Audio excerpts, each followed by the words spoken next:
Bismillahirrahmanirrahim. Assalamualaikum warahmatullahi wabarakatuh.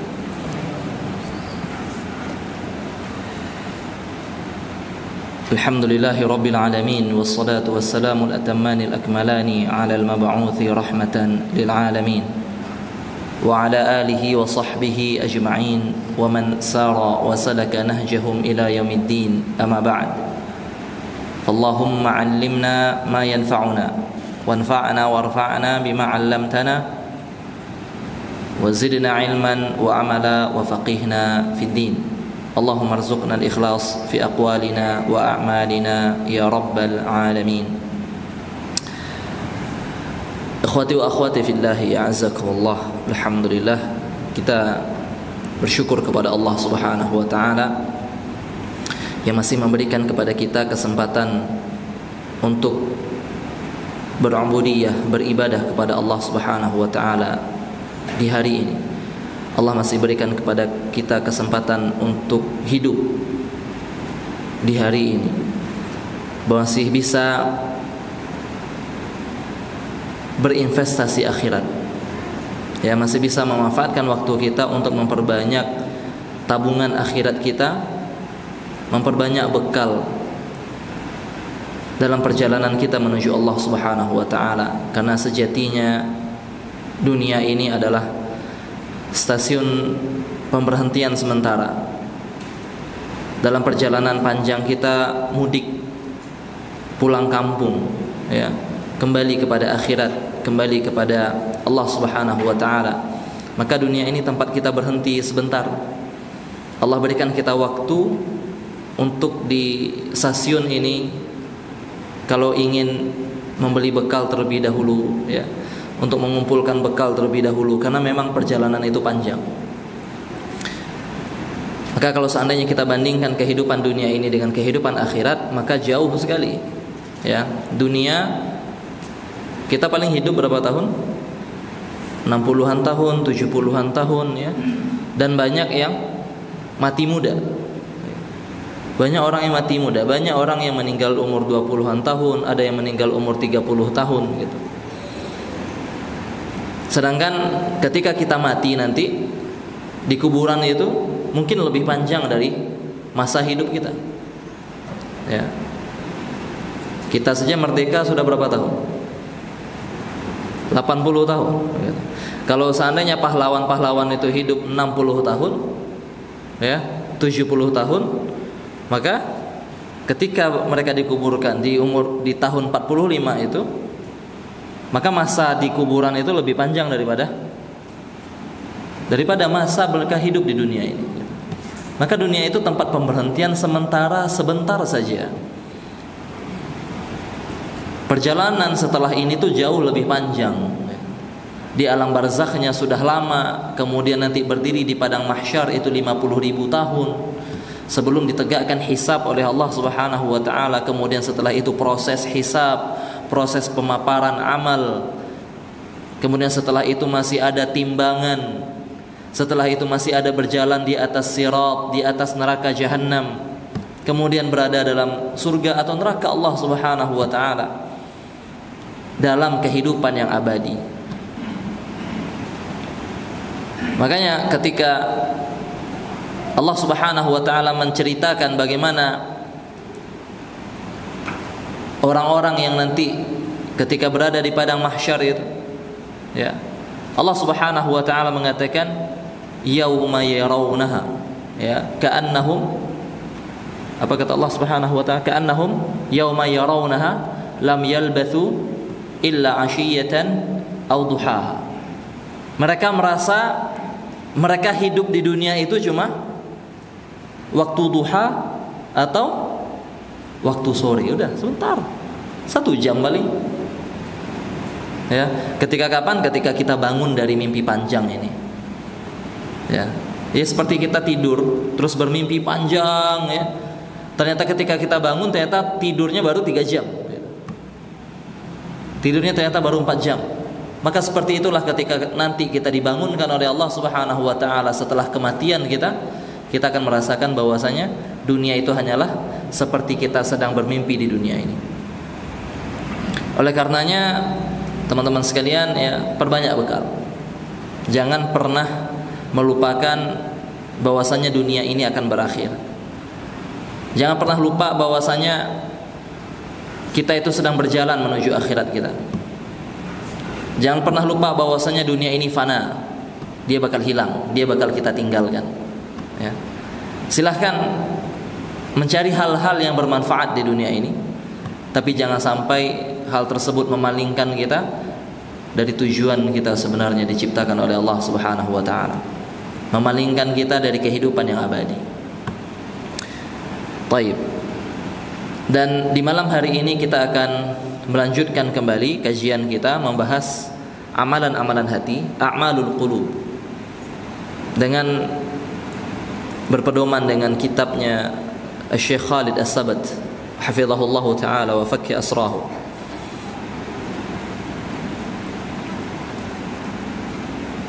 Kita masuk dalam amalan yang ke-5. Yang ke-5. Setelah kita membahas tentang keikhlasan, setelah kita membahas tentang keyakinan, setelah kita membahas tentang tafakkur, merenung, ya, merenungkan hal-hal yang sekeliling kita untuk menambah keimanan, ya. Setelah kita membahas pembahasan kita kemarin tentang apa? Khusyuk.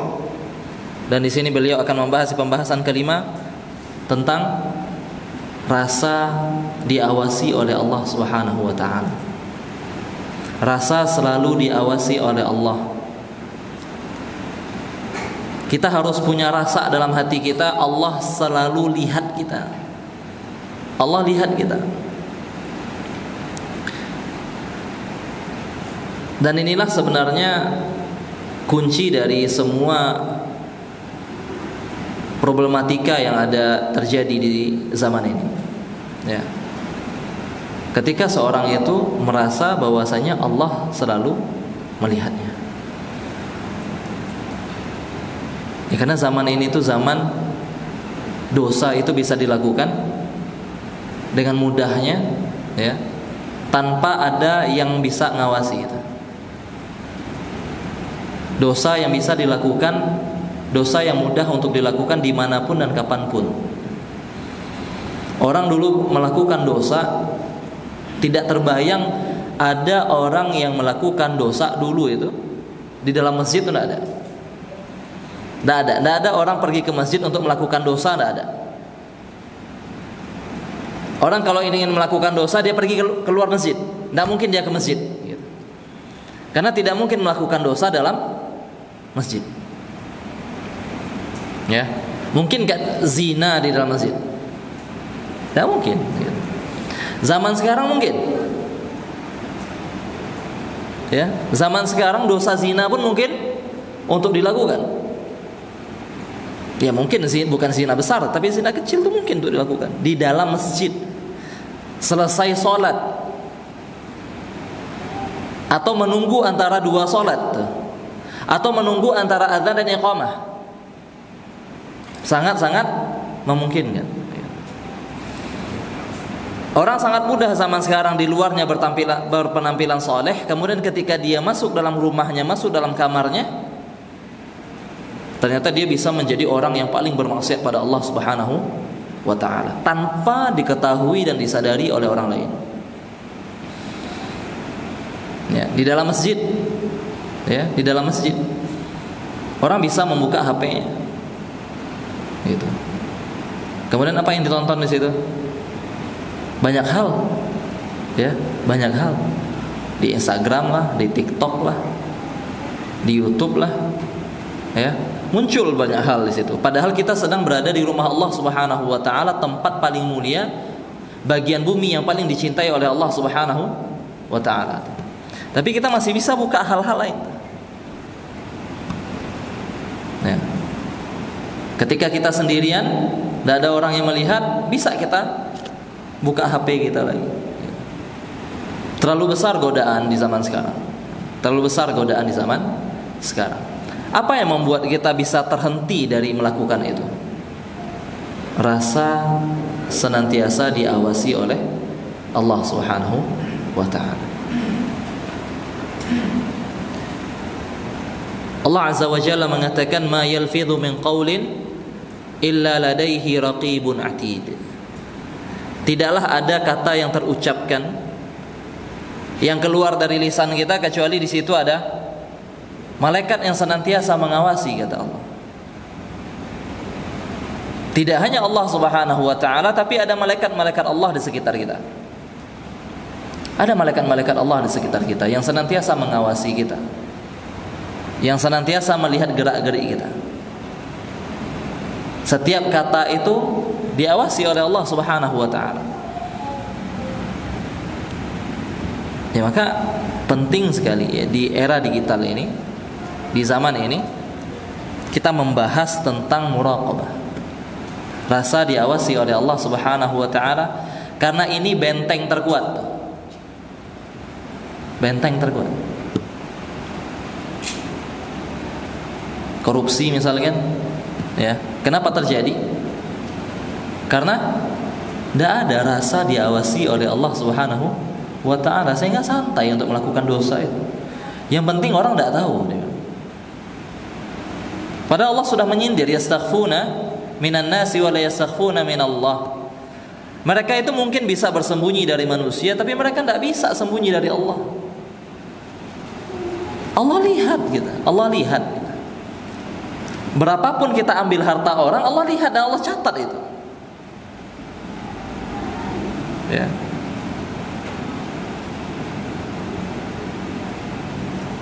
Maka orang kalau seandainya punya rasa takut kepada Allah dan dia tahu Allah senantiasa melihat dia, dia tidak berani untuk ngambil seperser pun bukan hartanya.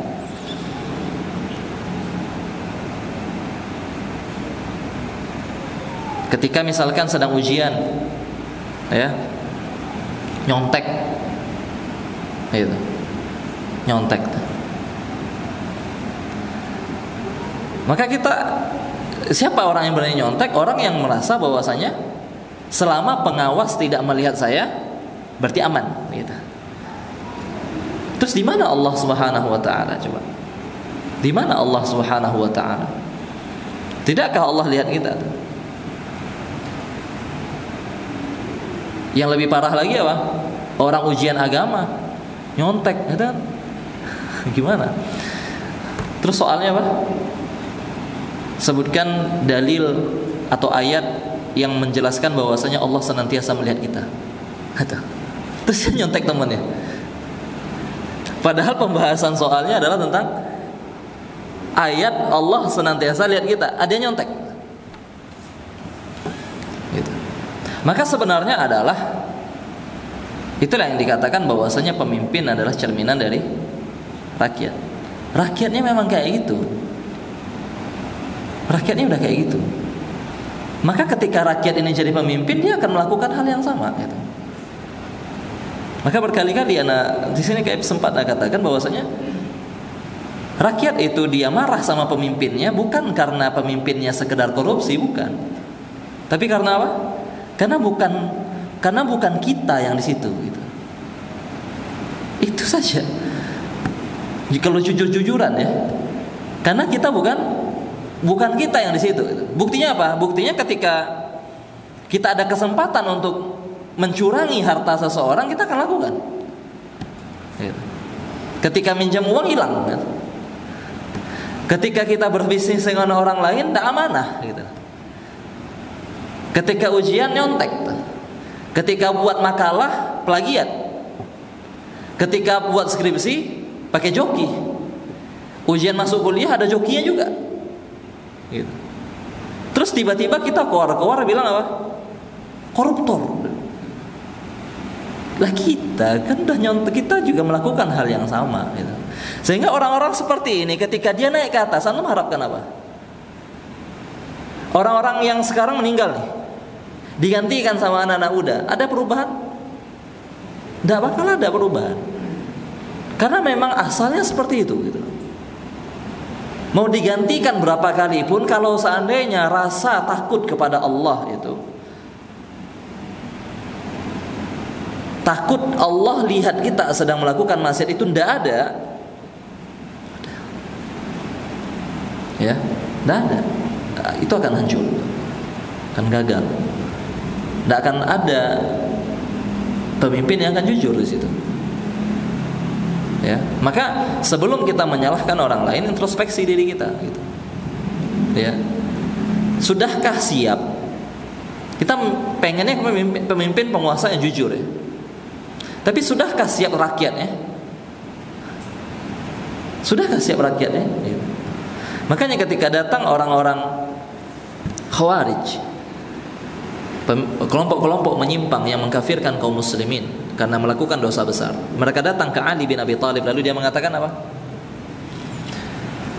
Bahwasanya dulu di zaman Abu Bakar dan Umar tidak ada kejadian seperti ini gitu. Kenapa di masamu? Berarti yang salah kamu tuh, kata dia. Ke Ali bin Abi Thalib, menantu Nabi sallallahu alaihi wasallam. Maka apa kata Ali bin Abi Thalib? Iyalah di masa mereka, di masa Abu Bakar dan Umar, rakyatnya sepertiku. Sedangkan ketika aku memimpin, rakyatnya sepertimu, dia bilang. Wajar, beda zamannya.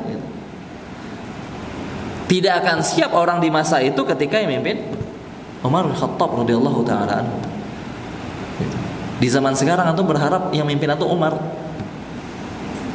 Hah? Apakah di zaman sekarang kita berharap yang mimpin kita orang seperti Umar? Kalau Umar mimpin kita, tidak kayak gini hidup kita. Umar mimpin kita, tidak ada nongkrong tuh. Antum habis kuliah, nongkrong di luar kampus, di depan kampus nongkrong kayak gitu, bisa antum Umar. Ya, Umar itu tidak suka lihat orang sekedar ngobrol tidak ada manfaatnya. Siap nggak kita tuh? Umar mengatakan, la yadkhulu suqana illa man la yadkhul suqana la yadkhul suqana man la ya'rifu riba.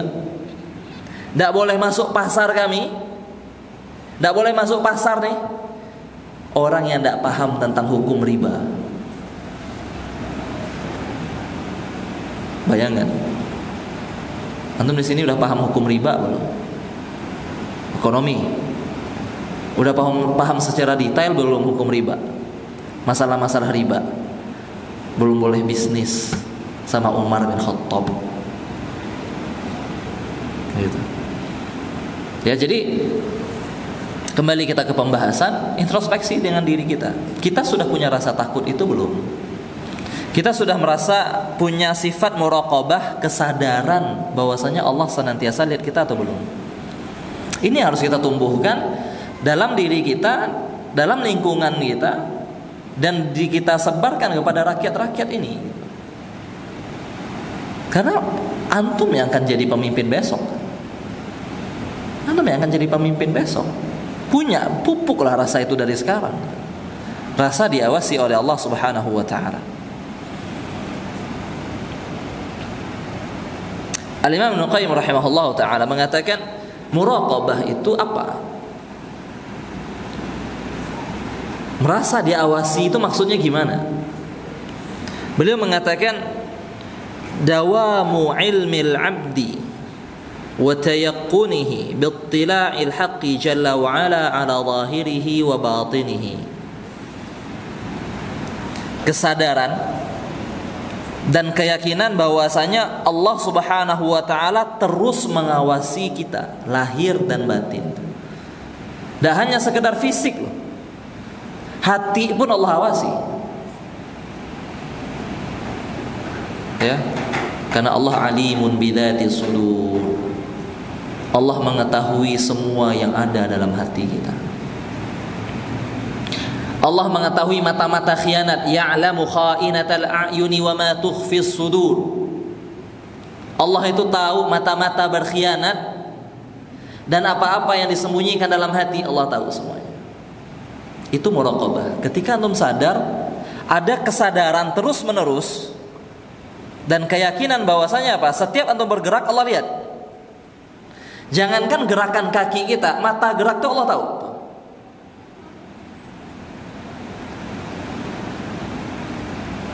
Daun yang jatuh Allah tahu. Apapun yang terjadi di muka bumi ini Allah tahu. Mata berkhianat itu mata yang bagaimana? Mata yang kalau seandainya di depan orang-orang dia menundukkan pandangannya, ketika orang sudah pergi dia melirik tuh. Ya, pemuda-pemudi lewat itu ya. Orang ikhwan sudah mengaji, akhwat sudah ngaji. Ketika jalan berselisihan, saling menundukkan pandangan. Insyaallah ya. Ketika sudah berlalu, sudah mulai lirik-lirikan. Nah, gitu. Ya.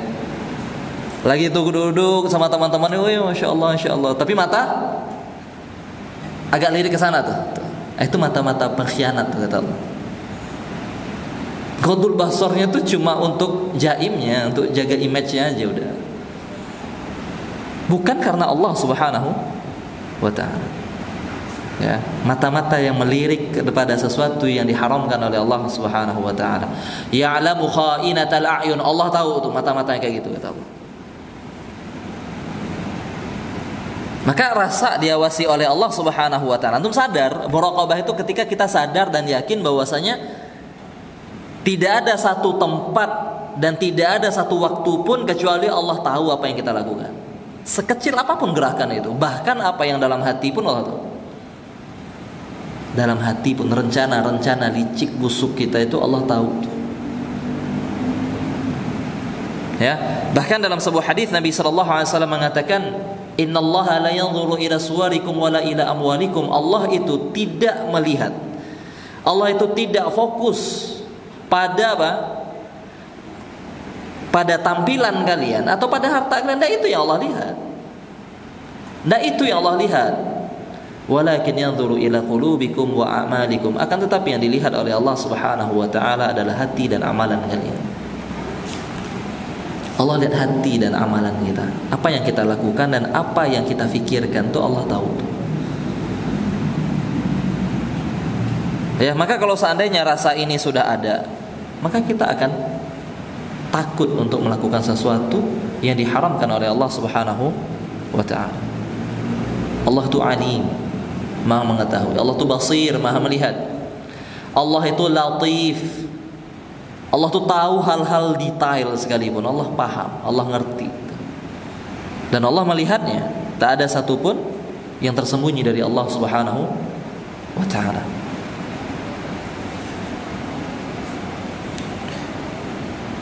Baik, teman-teman sekalian yang dimuliakan Allah Subhanahu wa taala. Kita tentu tahu hadis Jibril alaihissalam. Ketika beliau datang ke Nabi sallallahu alaihi wasallam untuk mengajarkan kepada para sahabat tentang masalah-masalah agama ini. Jibril datang bertanya ke Nabi sallallahu alaihi wasallam, bukan karena Jibril tidak tahu, tapi agar Nabi sallallahu alaihi wasallam memberikan jawaban sehingga para sahabat mendengar dan memahami. Ketika Nabi SAW tanya tentang iman, tentang Islam, Nabi SAW jawab tentang rukun Islam.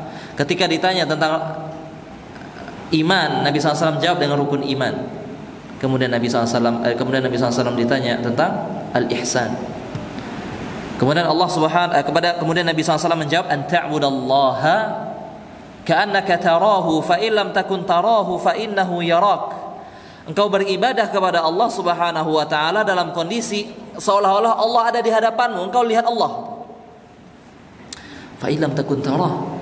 Kalau seandainya kita belum sampai ke derajat itu, belum bisa merasakan bahwasanya Allah ada di hadapan kita, rasakan bahwasanya Allah selalu lihat kita.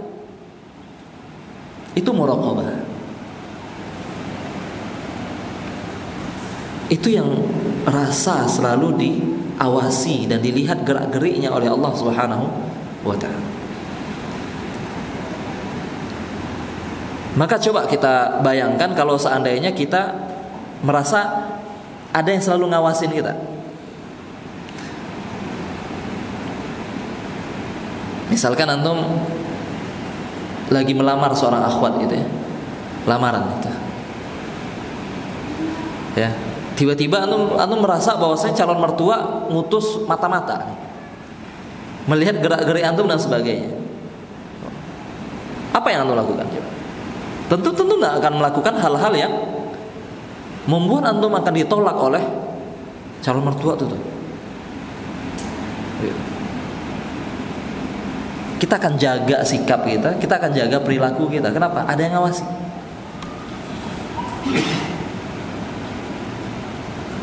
Ketika misalkan di tempat-tempat publik, ya, atau di tempat yang di situ rawan pencurian misalkan, maka apa yang biasanya tertulis? Area ini diawasi oleh CCTV 24 jam. Untuk apa ditulis itu? Agar maling mikir. Kalau pengen maling mikir, kamu kelihatan loh, kamu diawasi itu. Membuat orang berpikir gitu. Maka itu yang harus kita hadirkan, pemikiran seperti itu gitu. Pemikiran seperti itu, bahwasanya kita selalu diawasi oleh Allah Subhanahu wa taala, oleh zat yang tidak pernah tidur. Antum mau melakukan sesuatu di kegelapan malam, di bawah selimut, di saat orang-orang terlelap, tidak ada bedanya bagi Allah Subhanahu wa taala dengan antum melakukan sesuatu di hadapan khalayak ramai, semua orang bisa lihat di siang hari. Sama-sama terang di sisi Allah Subhanahu wa taala. Gitu. Padahal kita akan kembali ke Allah. Kita tuh akan kembali ke Allah. Yang akan memberikan kita kebahagiaan dan kesengsaraan itu Allah. Allah yang akan memberikan kita hadiah surga, dan Allah yang akan menghukum kita dengan nerakanya. Allah itu yang punya surga neraka, dan kita diawasi oleh zat yang punya surga neraka. Coba bayangkan, kita melakukan sesuatu yang kita pernah bahas kemarin. Kita melakukan sesuatu di bumi Allah, kita makan makanan Allah, kita pengen masuk surganya Allah, akan tetapi di hadapan Allah Subhanahu wa taala, Allah lihat kok kita berani melakukan sesuatu yang diharamkan oleh Allah Subhanahu wa taala, dan seolah-olah sengaja memancing kemurkaan Allah Azza wa Jalla. Gimana logikanya? Kita numpang di bumi Allah, makan pun Allah yang kasih. Kita hidup dengan rezeki yang Allah berikan, dan kita pengen masuk surga yang punya surga Allah gitu. Terus di hadapan Allah Subhanahu wa taala, kita tahu Allah lihat kita. Allah lihat kita. Masa kita berani untuk melakukan sesuatu yang dimurkai oleh Allah Subhanahu wa taala? Masa kita sengaja berusaha untuk memancing kemurkaan Allah? Kan nggak logis. Ya, sebegitu penting ya apa? Kita punya rasa diawasi oleh Allah Subhanahu wa taala. Sehingga di antara manfaat, ya,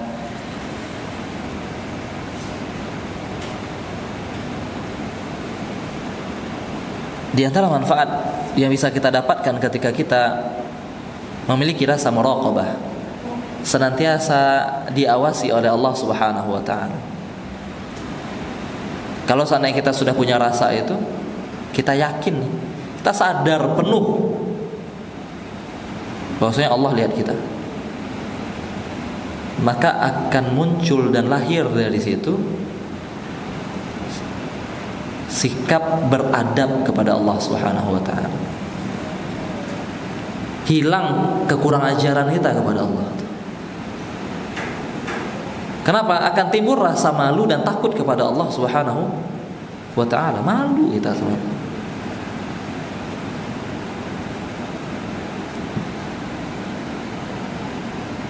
Para ulama salaf sebagian mengatakan al-mura'atu turithul muraqabah. Rasa kita dilihat oleh Allah Subhanahu wa taala itu akan memunculkan sikap muraqabah. Ketika kita tahu Allah lihat kita, akan memunculkan sikap muraqabah. Senantiasa diawasi oleh Allah Subhanahu wa taala. Wal muraqabah turithu khulusas sirri wal alaniyah lillah. Ya. Dan sikap muraqabah akan membuat kita tulus dan fokus hanya menuju Allah. Ya.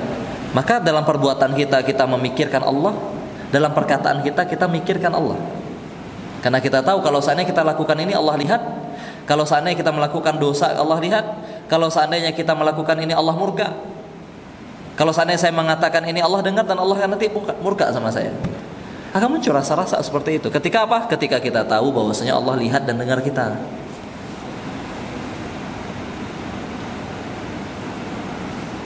Ketika kita punya rasa dan sadar bahwasanya Allah melihat kita, kita tidak berani sombong. Kenapa? Karena kita dilihat oleh Zat yang menciptakan alam semesta ini, gitu. Yang mana kita bukan apa-apa, ya. Antum sudah pernah melihat bagaimana kecilnya bumi ini? Bagaimana kecilnya bumi ini dibandingkan alam semesta yang sebesar itu?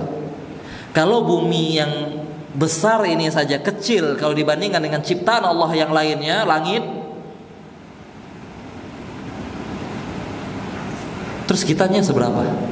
Gitu. Kalau bumi saja itu kecil, terus kita seberapa?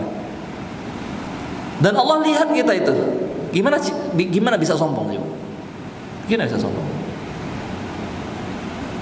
Gimana kita berani untuk melakukan hal-hal yang dimurkai Allah Subhanahu wa ta'ala? Makanya dahulu seorang ulama ditanya, bagaimana cara seorang menundukkan pandangannya dari hal yang diharamkan Allah Subhanahu wa ta'ala? Gimana sih supaya mudah itu? Apalagi para pemuda, ya. Gimana supaya mudah untuk tidak melirik para wanita, gitu. Karena itu kan fitrah, ya. Fitrah, ya. Tapi itu kalau seandainya tidak disalurkan dengan cara yang dihalalkan, malah jadi musibah. Tapi kan sulit, ya. Sulit, ya.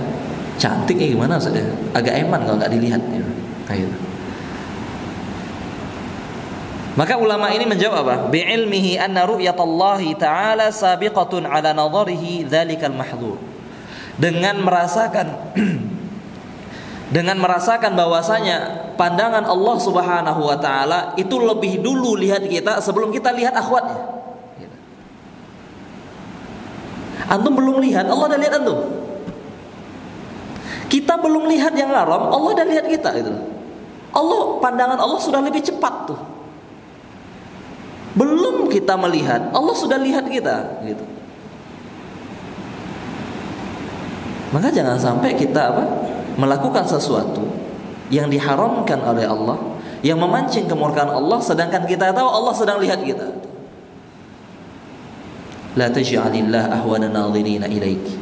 Jangan pernah jadikan Allah Subhanahu wa ta'ala sebagai pandangan yang paling kalian remehkan, kata seorang alim. Jangan jadikan Allah sebagai pandangan yang paling remeh. Kita tidak mau dilihat buruk, citra kita buruk di hadapan manusia yang sama-sama kotor sama kita, yang sama-sama punya kotoran di perutnya kayak kita, gitu. Tapi kita rela dipandang buruk oleh Zat yang maha sempurna yang menciptakan kita.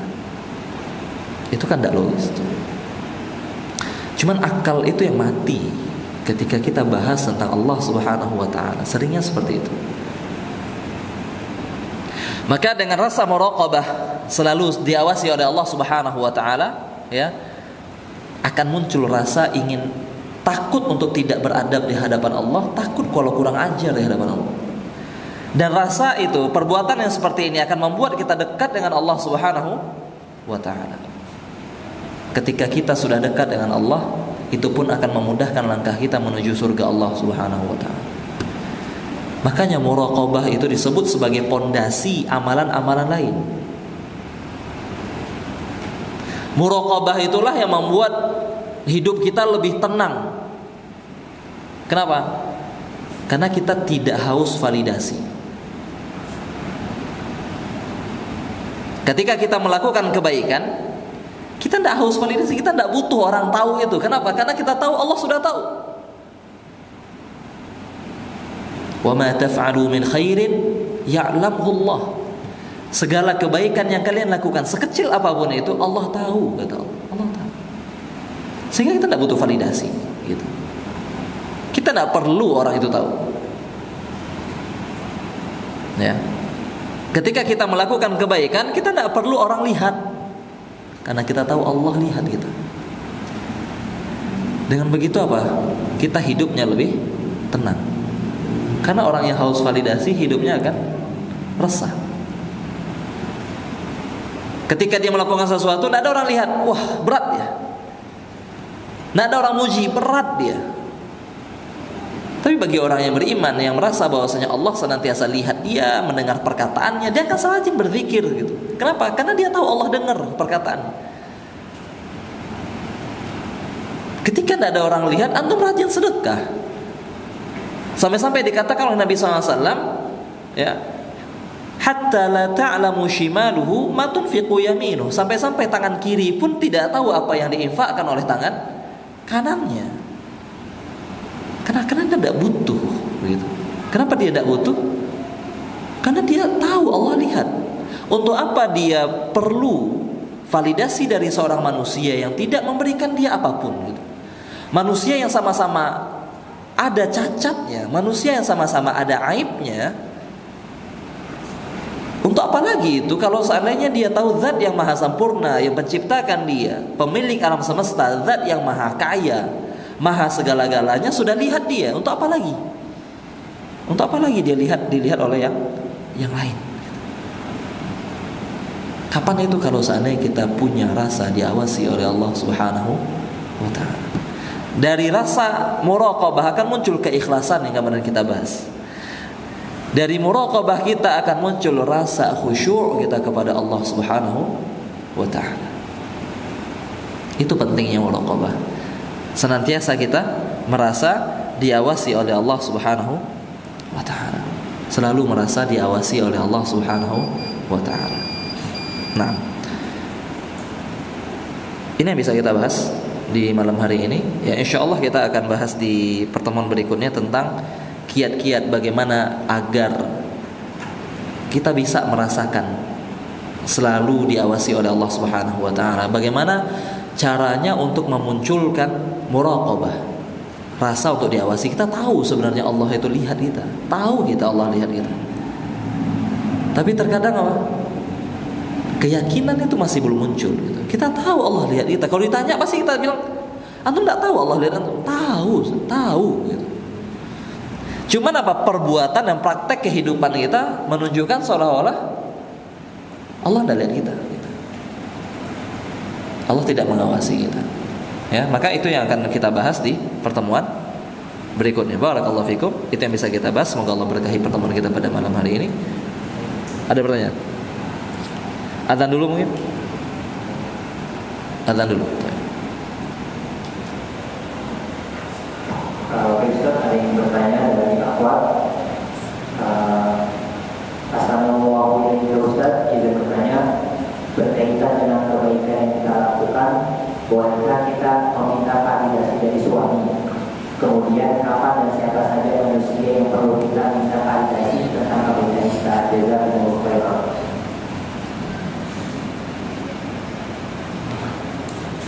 Baik.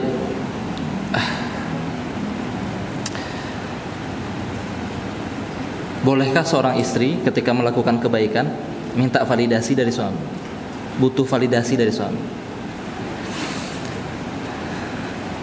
Ini curhatan ya. Jadi pada asalnya setiap kita, masing-masing kita itu dituntut untuk ikhlas. Jangan punya rasa mengharapkan balasan dari orang lain. Kenapa? Karena pertama, syarat diterimanya satu amalan itu adalah keikhlasan. Itu yang pertama.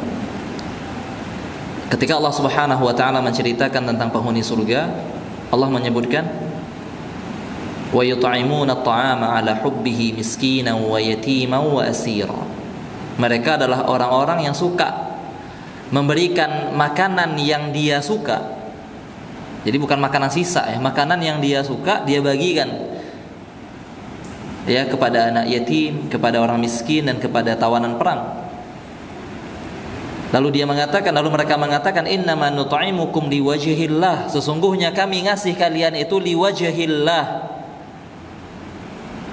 agar kami nanti bisa lihat wajah Allah, agar kami bisa nanti ketemu Allah. Kemudian yang menariknya adalah perkataan setelahnya, la nuridu minkum jazaan wala syukura. Dan kami sedikit pun tidak ada berharap dari kalian balasan atau ucapan terima kasih pun tidak gitu.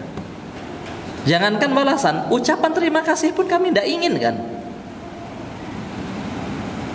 Itu pondasi amal kita. Ikhlas karena Allah Subhanahu wa ta'ala. Itu alasan pertama. Alasan kedua adalah ketika kita beramal, lalu kita ekspektasinya adalah agar orang memuji kita, itu seringkali akan membuat kita kecewa. Dan besoknya kita tidak mau lagi beramal. Kenapa? Tidak ada apresiasi dari orang. Dan kita tahu bahwasanya manusia ini banyak kekurangannya, manusia ini banyak kelemahannya, manusia ini banyak cacatnya, dan sering lupa. Sehingga ketika kita berekspektasi bahwasanya suami saya ini nanti bakal mengapresiasi saya, mengakui kebaikan saya, ternyata tidak. Itu kecewanya berat. Kecewanya berat. Sehingga apa? Kita akhirnya menyesal untuk melakukan sebuah kebaikan. Makanya asalnya kebaikan itu ditujukan untuk mencari ridha Allah. Karena ketika kita cari ridha Allah, kita tidak bakal pernah kecewa. Tidak ada satupun langkah yang kita ambil di situ untuk mencari ridha Allah, tidak mungkin pernah Allah kecewakan kita. Tidak mungkin. Tapi manusia seringkali mengecewakan. Kenapa? Karena dia manusia. Karena dia manusia. Ya. Buat janji ini, janji itu, ya, lupa dia. Kecewa kita. Itulah ketika apa? Terlalu bergantung dengan manusia. Tapi ini tentu ditujukan kepada orang yang beramal atau seorang istri gitu. Ya. Suami tentu dituntut untuk apa? Memberikan apresiasi kepada istrinya. Istri tidak berharap, tapi suami dituntut untuk memberikan apresiasi gitu. Dan karena kita tahu ya bahwasanya manusia itu senang untuk diapresiasi. Anak ketika melakukan sebuah kebaikan, orang tuanya dituntut untuk memberikan apresiasi agar apa? Agar ada tambahan semangat dan motivasi untuk dia melakukan kebaikan. Tapi si anak harus diajarkan untuk ikhlas karena Allah Subhanahu wa ta'ala. Begitu juga istri dan suami. Landasan kita ketika beramal ikhlas untuk cari ridha Allah. Dipuji ataupun tidak dipuji orang, amal kita sudah dicatat oleh Allah, dan itu yang paling kita harapkan. Yang paling kita harapkan adalah ketika kita mati nanti ada catatan kebaikan yang bisa kita banggakan di hadapan Allah, yang kalau seandainya ditimbang nanti di timbangan amal itu, amal kebaikan kita jauh lebih banyak daripada amal buruk kita. Itu yang kita harapkan. Selamat nanti di hadapan Allah. Itu yang paling kita harapkan. Orang mau apresiasi atau tidak ada ngaruhnya.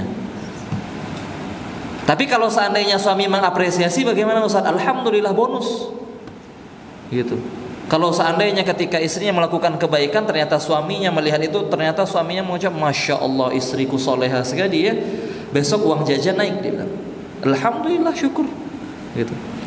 Cuman kalau seandainya melakukan itu dengan harapan moga-moga besok uang jajan naik, ternyata tidak naik, maka kita akan berakhir pada kekecewaan. Maka semuanya ketika amal itu harus didasari terlebih dahulu dengan keikhlasan mencari ridha Allah. Begitu pula dengan anak. Anak itu dituntut berbakti kepada orang tua. Anak itu dituntut berbakti kepada orang tua. Bukan alasan pertamanya adalah untuk balas budi anak kepada orang tua.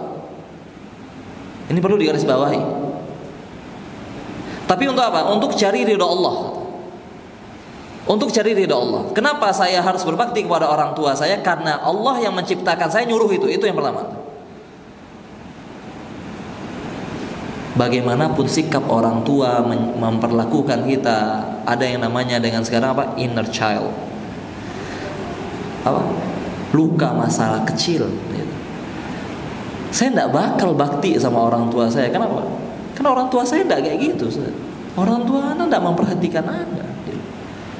Orang tua Anda menelantarkan anak dari kecil, nggak ada dilihat anak-anak, nggak diperhatikan, anak nggak dinafkahi dan sebagainya.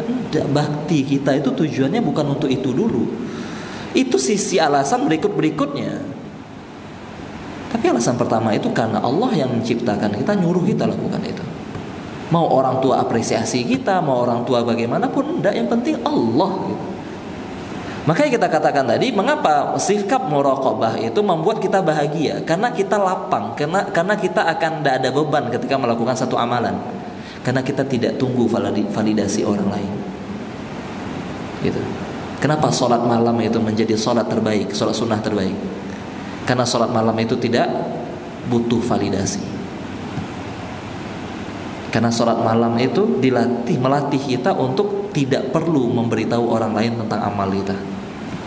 Kenapa sedekah sembunyi-sembunyi lebih baik daripada sedekah terang-terangan? Karena sedekah sembunyi-sembunyi membuktikan bahwasanya diri kita hanya butuh Allah, tidak butuh orang lain. Beda dengan sholat sunnah lain. Sholat sunnah rawatib kita bisa kerjakan di sini, orang-orang lihat. Tapi sholat sunnah lain, tidak ada orang lihat, tidak ada orang lihat. Tapi kita rela bangun untuk itu. Kenapa? Karena kita ingin dipuji oleh Allah. Manusia itu haus validasi, iya. Manusia itu butuh apresiasi, iya. Manusia itu butuh balasan, iya.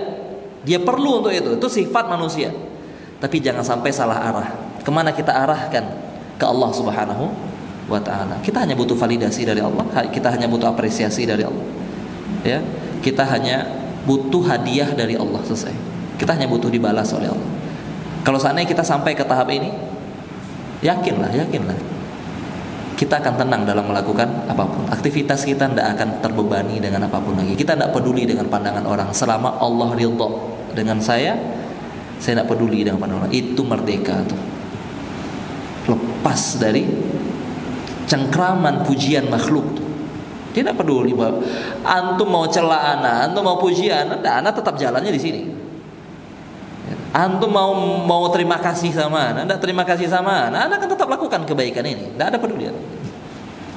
Tidak ada kata-kata yang keluar apa? Antum tuh orang tidak tahu terima kasih antum. Tidak ada kata-kata itu keluar. Karena dia memang ketika ngasih bukan untuk orang itu terima kasih. Untuk Allah biar balasannya selesai. Itu ringan. Tidak ada berantem laki-laki sama istrinya di rumahnya gitu. Kenapa? Pengen apresiasi, pengen validasi. Walaupun di satu sisi kita akan menasihati para pasangan untuk memberikan apresiasi kepada pasangannya. Cuman ketika beramal, tolong jangan ekspektasinya agar kita diberikan apresiasi oleh pasangan kita, jangan. Itu hanya berujung kekecewaan, ujung-ujungnya berantem lagi dan sebagainya. Ya, nasihat untuk yang sudah menikah dan yang belum menikah. Yusuf ya. Baik. Allah yabarik fikum. Selesai. Mungkin itu yang bisa kita bahas pada malam hari ini. Jazakumullah khairan. Ya, semoga Allah Subhanahu wa taala istiqamahkan kita dalam kebaikan. Semoga Allah Subhanahu wa taala tanamkan rasa muraqabah dalam hati kita sehingga kita menjadi orang-orang yang beradab di hadapan Allah, ya, orang-orang yang memiliki rasa takut kepada Allah Subhanahu wa taala, tidak berani untuk melakukan hal-hal yang diharamkan oleh Allah Azza wa Jalla walaupun manusia tidak ada yang melihat. Barakallahu fikum. Subhanakallahumma wa bihamdika asyhadu an la ilaha illa anta astaghfiruka wa atubu ilaik. Assalamualaikum warahmatullahi wabarakatuh.